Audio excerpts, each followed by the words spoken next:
Commissioner Kevin Austin, the treatment court's right next door. Thanks for listening to me this morning. Let's just dive right in and talk about treatment courts. And first off, what are our goals? What are we supposed to be doing? Well, actually, we have recommended goals set by the Greene County Commission. And those goals actually match the National Treatment Court standards. And I've adopted those goals as part of our policy. And number one is to enhance public safety. Enhance public safety. That's number one goal by reducing criminal activity associated with drug use. The second is to provide comprehensive treatment, life skills, and accountability to our participants, or that's the defendants that are in our court, those that are suffering from substance use disorder, drug addiction. So we have to treat the drug addiction to stop the crime. Third is to have those participants or defendants become sober, law-abiding, and hopefully tax-paying members of our community. So that's our goals, and that's kind of what we are, but how do we do it? That's the nuts and bolts. We'll get into that in a little bit, but let me just say something about what treatment court is not. Treatment court is not a kindler, gentler place to do probation. Treatment court came about the time I got out of law school, and I remember hearing about it here in Greene County, and I thought, oh, great, another get out of jail free card. Well, let me tell you, some sports fans, I was way off base. I was completely wrong on that. It is not a get out of jail free card. It is not a kindler, gentler place to do probation. Let me just tell you some of the requirements. It's a minimum 18-month program. It's a minimum 200 hours of treatment specifically towards substance use disorder. And in addition to that treatment, we have other, you may have heard me say something about life skills earlier, but there's classes for these such as anger management, batter's intervention, other life skills, even hygiene, how to get a job, how to dress for a job, getting your HiSET or GED. There's job training. And I expect everybody doing something education, either for their job or to get a job. There's also moral recognition therapy. What's that? Okay, well, look, I went to law school and they taught me the elements of a breach of contract case or the elements of an assault case. But you know what they really taught me? They taught me how to think like a lawyer. So my son is an engineer. He went to engineering school, and yeah, they taught him all sorts of equations and stuff like that. But you know what they taught him at the end of the day was how to think like an engineer. Well, these folks, for the most part, not everyone, have lived a life where they've been associated with crime. And through their parents or whoever they're associated with, they have, yes, learned how to break into a car, tampering with a motor vehicle, learned how to pick a lock, learned how to do this, learned how to lie. But really, what they were taught is how to think like a criminal. We need, as part of our treatment, need to reverse that thinking. It's not always how to get out of something, or always how to lie, or somebody's always out to get me. That's not the way things are, and you need to adjust your thinking accordingly. So that's moral recognition therapy. Also, they got to pay. They got to pay for the privilege to be in treatment court. We have a $2,500 fee to enter treatment court. That's in addition to their court costs. That's in addition to any sort of victim fund they have to pay into. So now, not all of them can pay that. Just their financial situation won't allow them to do that. But I'd like for them to pay something. I don't care if it's $5. You know, you're paying something to have a little skin in the game. That means something. So we have, as we go along, phases. And you graduate from one phase to the next to the next to the 5 phases. Then you graduate from treatment court. So with each phase comes some extra burdens. Phase 1, we're just trying to get you situated, get some housing in place, and get you started drug testing. Drug test randomly at least 8 times a month during the first part of it.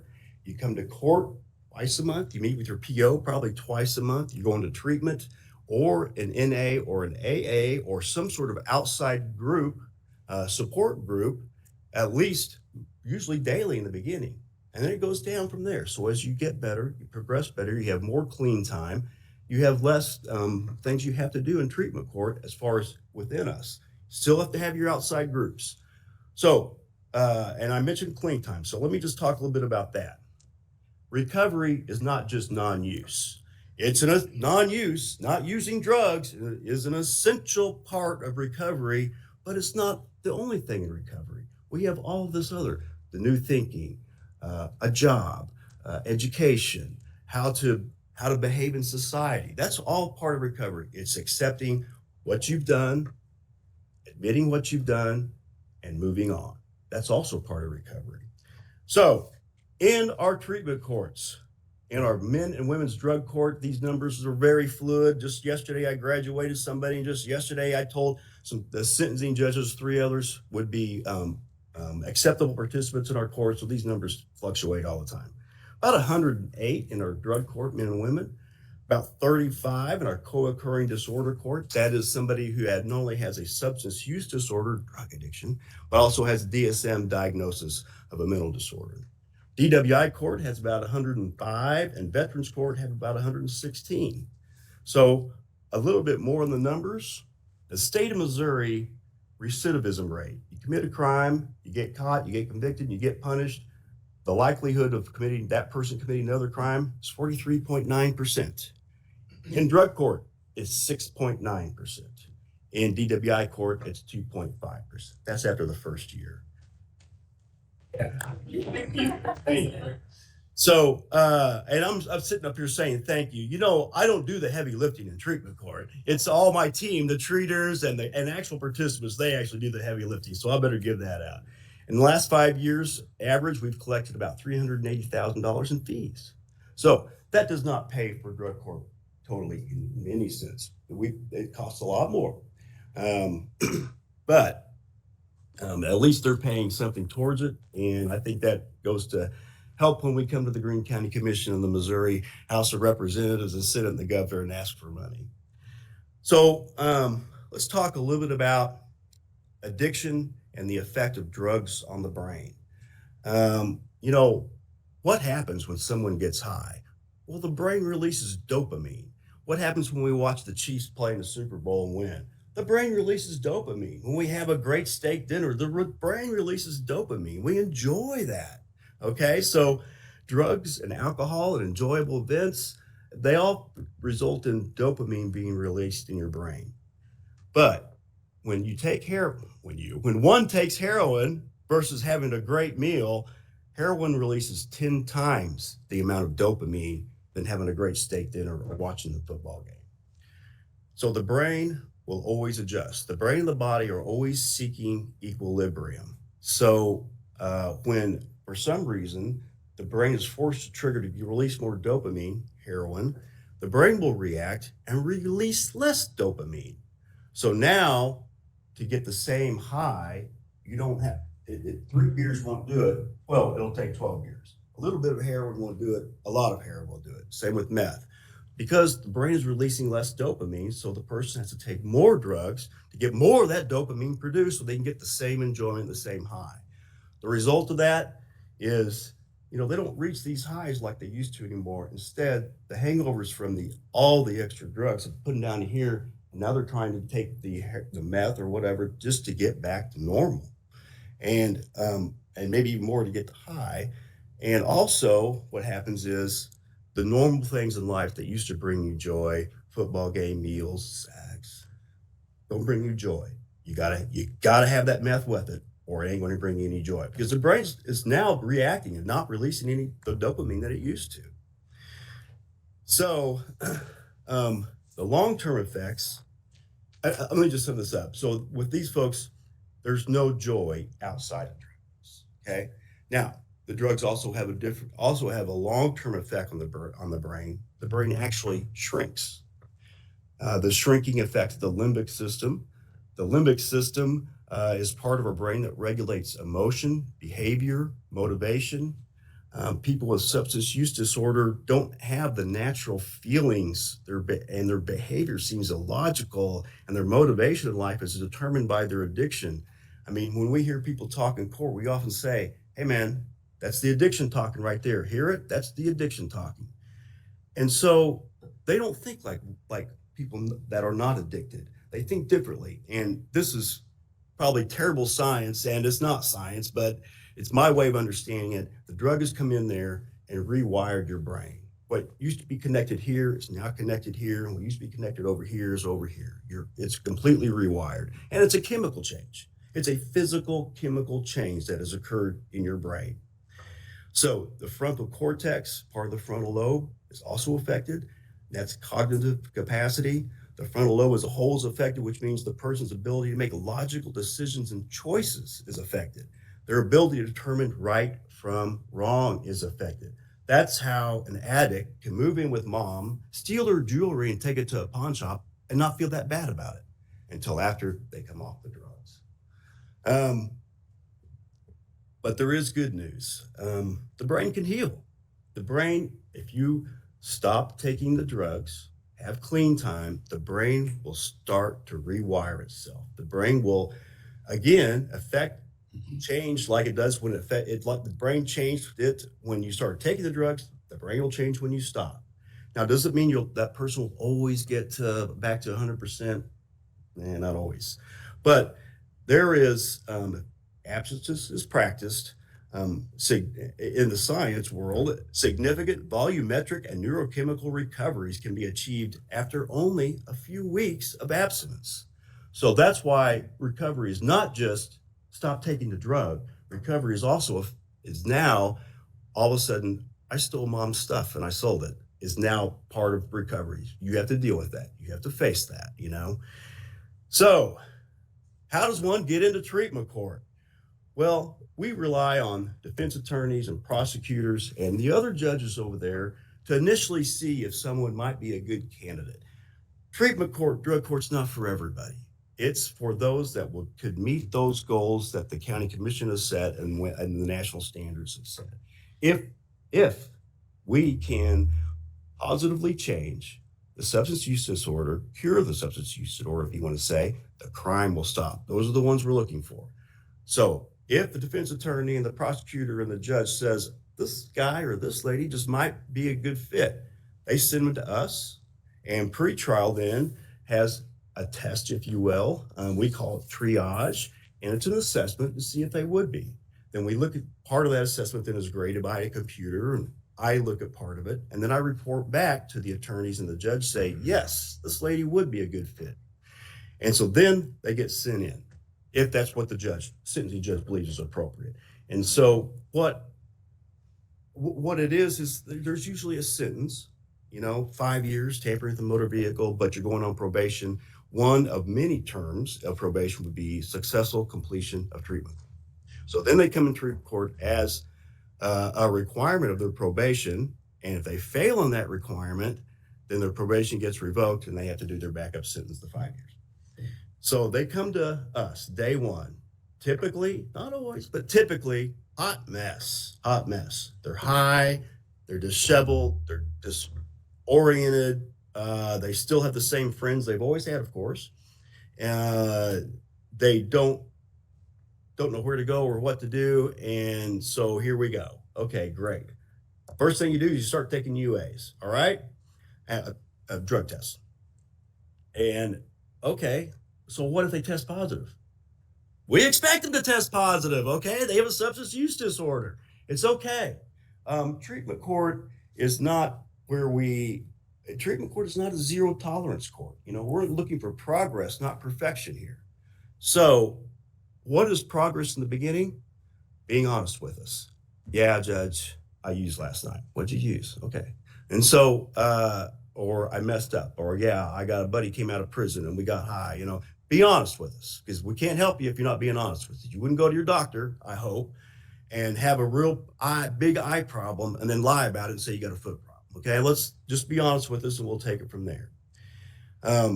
Honesty is pretty much a zero tolerance matter in treatment court because we have to have it or the whole thing breaks down. Attendance is also zero tolerance. You have to go to your drug test or we'll just assume you would have been negative, okay? But again, we can't help you because we don't know what's going on. So we go in there and it's not like the other courts, okay?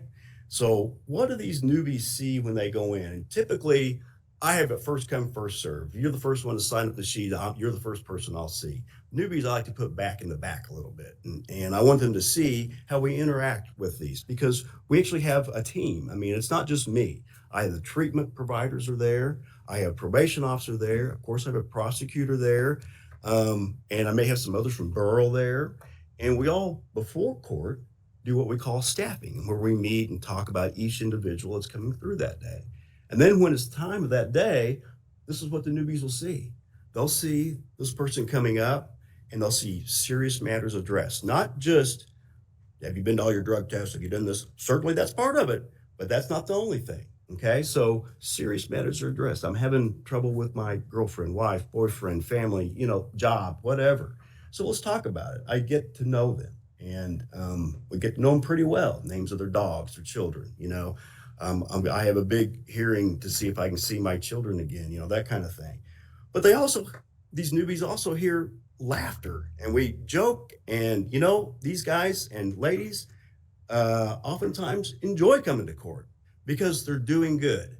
And when they do good, and I still don't understand this, but an attaboy for me wearing the black robe, sitting on the bench, is a big thing to them because they've probably gone their whole life without getting an attaboy or an attagirl.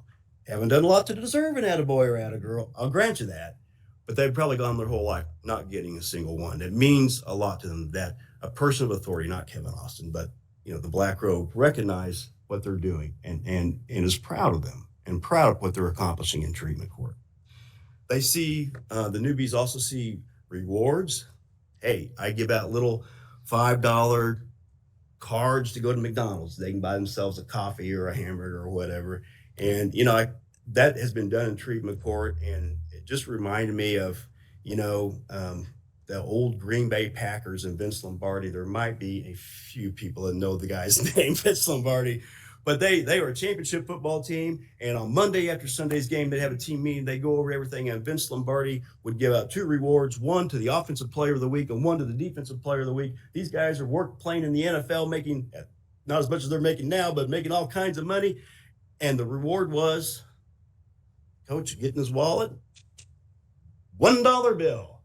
But these guys say, I would rip a guy's throat out to be the offensive player of the day or offensive player of the week because the old man gave me $1 and I get to walk up in front of everybody and get my $1.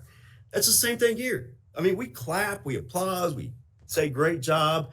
We also do sanctions. Yeah. So sanctions maintain the credibility of the court because if you're not doing what you're supposed to be doing and I just let it slide, then this person is going to let it slide, going to start slipping this too. They see camaraderie among the participants. Sometimes, I don't know for sure what the secret sauce is. Veterans Court has great camaraderie. Ladies, DWI Court has great camaraderie. I'm not for sure. I'm trying to figure out what that secret sauce is so I can spread it around to the other courts. But they see a team, all of us, that is concerned and cares about their future. They see authority figures, prosecutor, me, that are concerned about them as an individual, and it makes a difference for them. So what they don't see is they don't see a participant's honesty being used as an admission or an opportunity to punish them. Come up here, well, Judge, I got some good news and bad news, and it's like, good news can wait, bad news can't, let's have it. And he goes, well, I saw my brother the other day, I haven't seen him a long time, and we did something. Okay. All right. All of a sudden, I just don't all of a sudden just drag him and say, bailiff, take him away and send him to jail. Okay, we talk about this and how we can change this into a learning experience. Most of the time. Sometimes, I don't.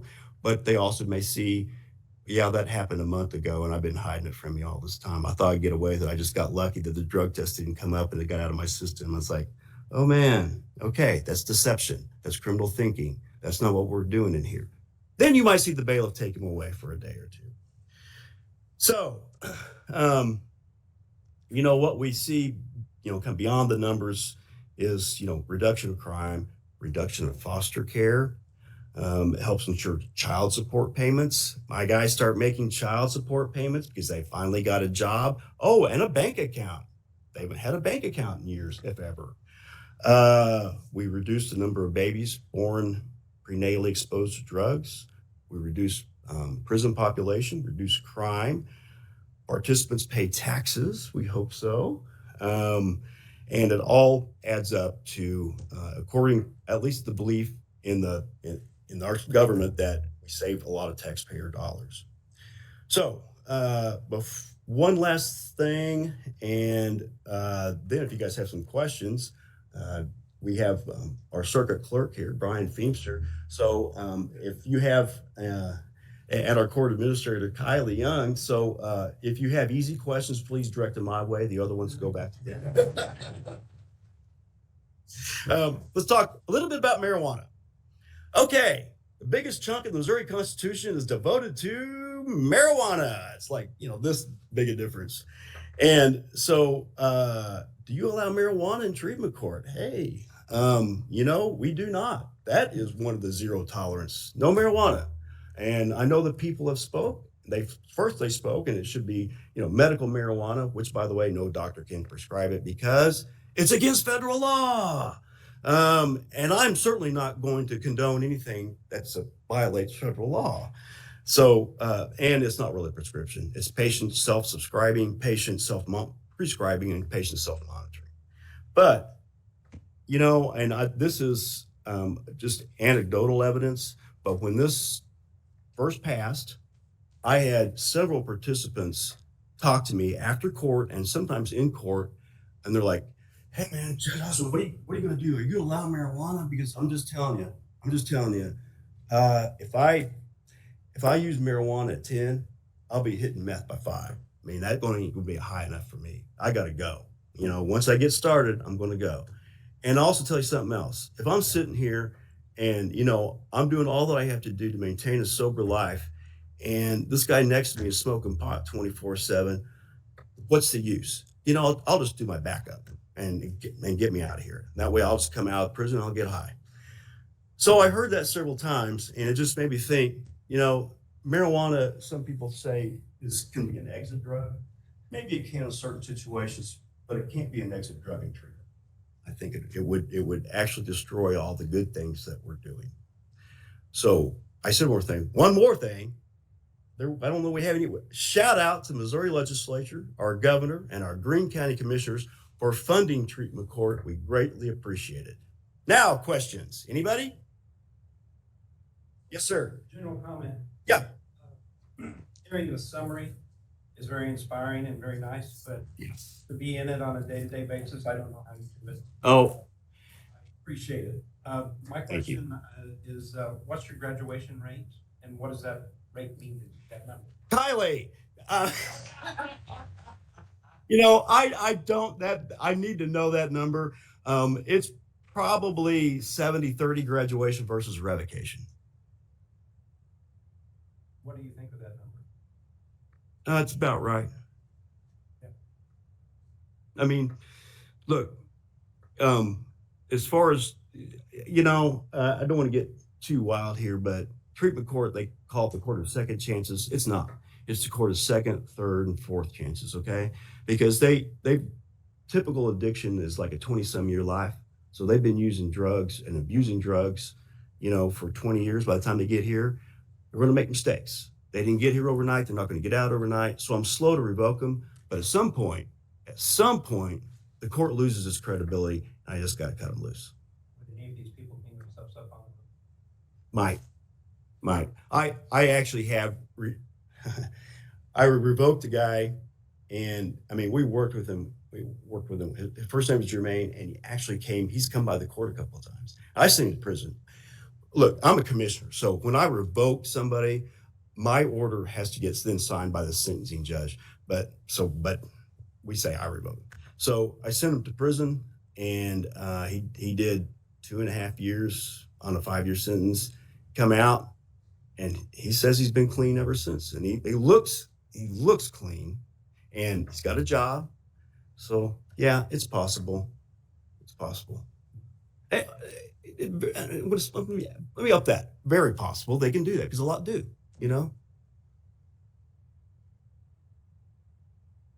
Man. How closely do you work with the jail diversion in Greene County?